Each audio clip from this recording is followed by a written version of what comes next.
निशा के पोस्टमार्टम की रिपोर्ट। बेचारी अपनी जवानी के करंट से लोगों के दिल जलाती थी, खुद इलेक्ट्रिक करंट से जल गई। वो जली नहीं, जला दी गई। इन्वेस्टिगेशन की रिपोर्ट से साबित होता है कि एक हादसा था। यह हादसा उसी वक्त हुआ जब मैं उससे मिलने गया था। हो सकता है कि इत्तेफाक हो। मैं इसे इत्तेफाक नहीं, होशियार समझता हूँ। हमें उस होटल के लोगों पर कड़ी नजर रखनी होगी। तो पूरा यकीन हो गया कि निशा की मौत एक हादसा नहीं, कत्ल है। इसका मतलब यह हुआ कि उसे मुझ पर और मेरे होटल पर भी शक है। ये कमबख्त विजय हर कदम पर हमारे रास्ते की दीवार बनता जा रहा है। इस दीवार को रास्ते से हटा क्यों नहीं देते? नहीं विकी, तो फिर उसे कानून के जाल में फंसाकर मारना चाहिए। वो कैसे?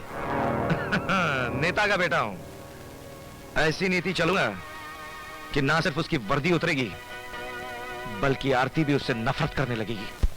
सुनिए। कौन है? मैं हवलदार हूँ। वो इंस्पेक्टर विजय साहब ने आपको फौरन बुलाया है। विजय भैया ने मुझे बुलाया है? हाँ। क्यों? वो जयकिशन के कातिल का पता चल गया है ना, इसलिए। उसका पता चल गया? हाँ। कौन है वो कमीना? वो नहीं, उसको गिरफ्तार करने से पहले विजय साहब आपसे कुछ पूछना चाहते हैं। अच्छा। हाँ। मुझे उनके पास जल्दी लेके चलिए। हाँ। चलिए। आओ आओ। हाँ, आराम से आओ।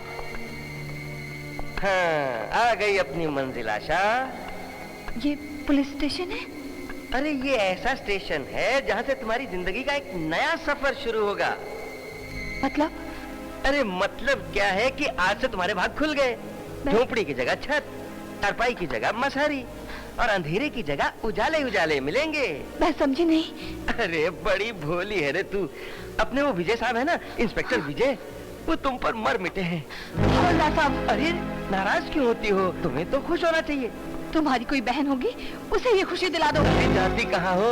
चलो आज से तुम्हें बहन मान लिया हमने। आइए विजय साहब, अपनी चिड़िया को संभालिए। इंस्पेक्टर साहब देखिए ना, कैसी गंदी गंदी बातें कह रहा है आपके लिए।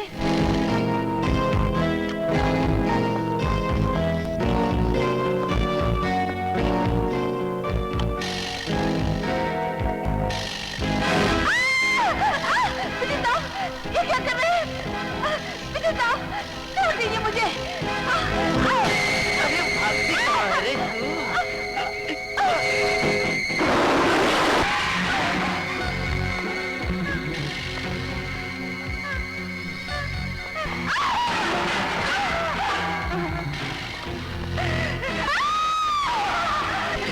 मुझे छोड़ दीजिए। मुझे छोड़ दीजिए भगवान के लिए। मुझे अपनी फिरौन चाहिए।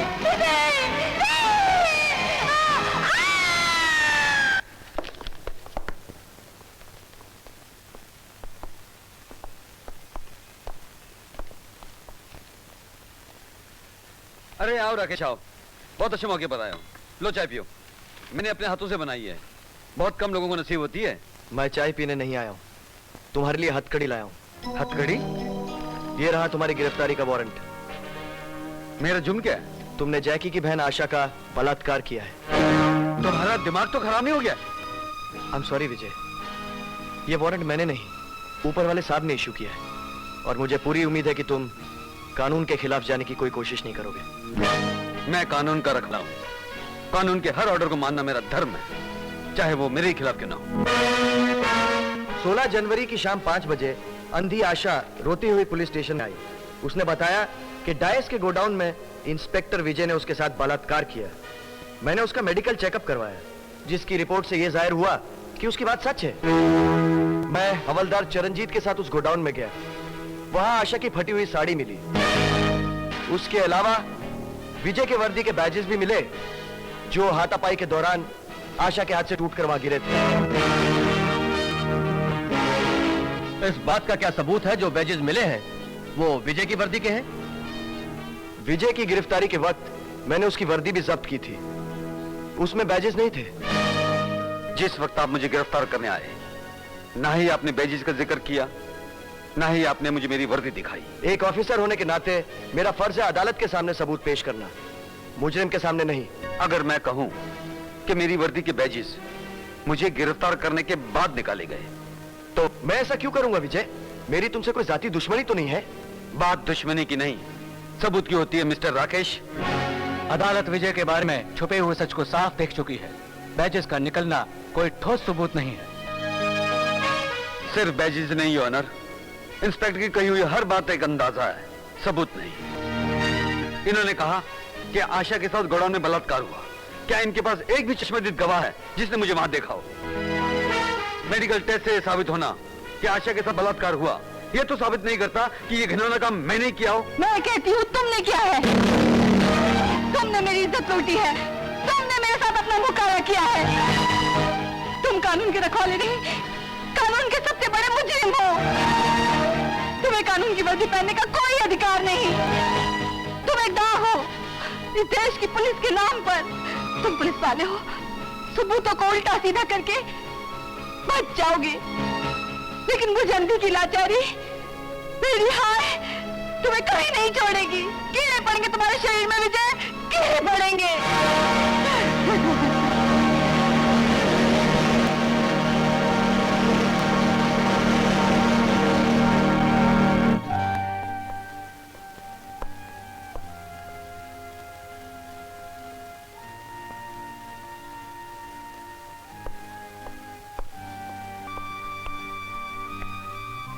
विजय, अदालत धोखा खा गई ना? मैं इसे अदालत का धोखा खाना नहीं, तकदीर की गर्दिश कहूंगा। मेरे भाग्य में जेल की सलाखें लिखी थी, वो इस बहाने मिल गई। तुम इसे अंधे कानून की भूल नहीं कहोगे? बिल्कुल नहीं। कानून ने सबूतों की सच्चाई पर फैसला किया है। भूल किए उन सबूतों को पेश करने वालों ने, खास तौर से वो अंधी लड़की, उसकी तड़प, उसका बयान, वो चीख चीख कर कह रही थी कि वो सच कह रही है। और सच ये है कि तुमने ऐसा नहीं किया। मेरे और उसके सच के बीच में झूठ की एक दीवार है। उसकी सच्चाई क्या है इस वक्त मैं समझ नहीं पा रहा हूँ। जेल में रहकर तुम इस सच्चाई को कैसे साबित कर सको? सच्चाई की ताकत बहुत बड़ी होती है आरती। वक्त आने पर वो झूठ के पाताल का सीना चीरकर बाहर निकल आती है। इंसान को चाहिए कि वक्त का इंतजार करे।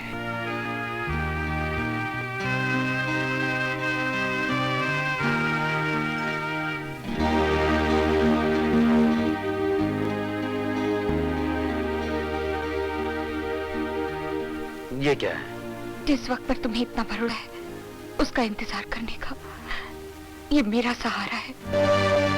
मैं तुम्हारे नाम का सिंदूर अपनी मांग में भर के तुम्हारी पत्नी बन के तुम्हारे घर में रहने का अधिकार चाहती हूँ। आरती, मत अपने आप को इतनी कड़ी तपस्या में डालो। हो सकता है कि मेरी बेगुनाही साबित ना हो, और साथ साथ 7 साल क्या, मैं 7 जन्म तुम्हारा इंतजार कर सकती हूँ। नहीं आरती नहीं, मैं तुम्हें इतनी बड़ी सजा नहीं दे सकता। मेरा काम मानो, किसी अच्छे से आदमी से शादी करके अपना घर बसा लो। विजय, तुम्हें गलत समझ के, तुमसे नफरत करके, तुम्हारे बिना 1 साल नहीं गुजार पाई। तुम्हें समझकर एक पल भी नहीं गुजार पाऊंगी। मैंने अपनी जिंदगी तुम्हारे नाम पर लिख दी है। अपना नाम देके इज्जत से जीने का अधिकार दे दो तो ठीक है, वरना तुम्हारे नाम के साथ बदनाम होकर जिंदगी गुजार दूंगी। आरती, आरती को उसके नाम की तरह पवित्र रहने का हक दे दो विजय। तुम्हें तुम्हारी आरती की सौगंध।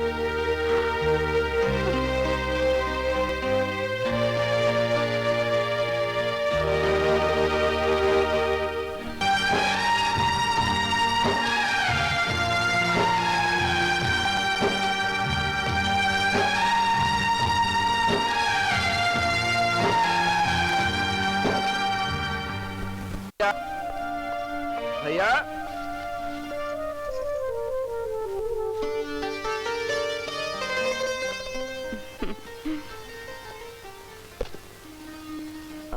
आप? मैं तुम्हारी भाभी हूँ। भाभी? ये कैसे हो सकता है? देखिए, मजाक मत कीजिए, सच सच बताइए, आप हैं कौन? मैं सच कह रही हूँ अजय। ये ठीक है कि कोई मंडप नहीं सजा, कोई बारात नहीं आई, कोई टोली नहीं उठी। बस तुम्हारे भैया के पवित्र हाथों ने इस मांग में सिंदूर भरा और हम जीवन साथी बन गए। लेकिन भैया मुझे तो बताते, वो है कहाँ? वो जेल में है। क्या?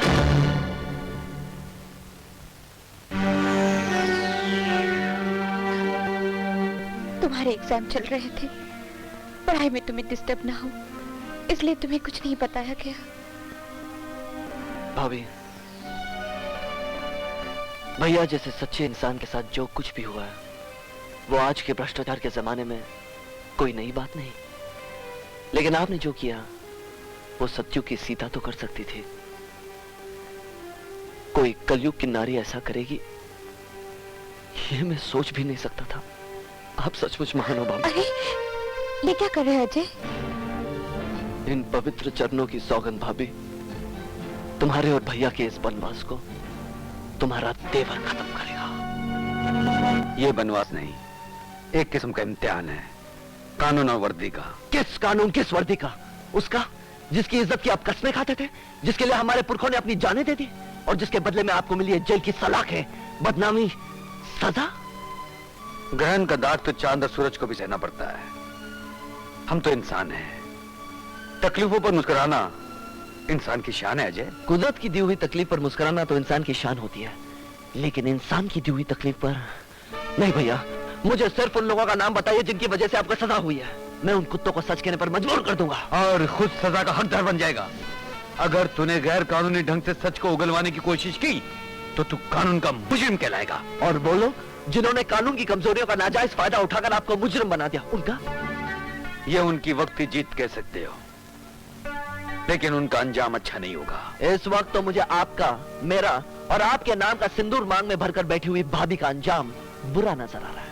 यह हमारा अंजाम नहीं, जिंदगी के रास्ते की दुश्वारी है, सच्चाई की आग जिसमें तपकर आग में कुंदन बनता है। मैं तो सिर्फ इतना जानता हूं कि आप बेगुनाह हैं और आपकी बेगुनाही साबित करना मेरा फर्ज है, जो मैं किसी भी हालत में करूंगा।